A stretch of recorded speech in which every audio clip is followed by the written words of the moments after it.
Oi pessoal, hoje a gente vai ensinar você a colocar o negócio da notificação de tudo que você quiser.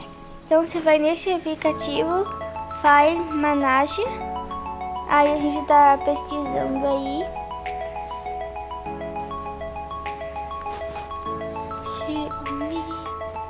Mas é File, tá bom? Aí você vai clicar nele, aí depois de você clicar nele, você vai lá no WhatsApp e você vai clicar nos 3 pontinhos e vai apertar em configurações. Aí você vai clicar em notificações, aí você vai clicar em som de notificação. Aí você vai ver o aplicativo que você instalou. Aí você vai clicar nele. O amarelinho. Aí agora você vai escolher o seu negócio aí que você vai querer.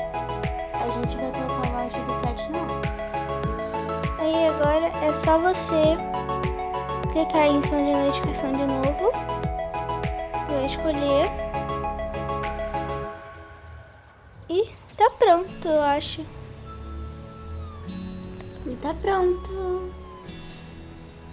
A gente ia esperar pra aparecer alguma mensagem pra você ouvir o áudio, mas não deu certo não.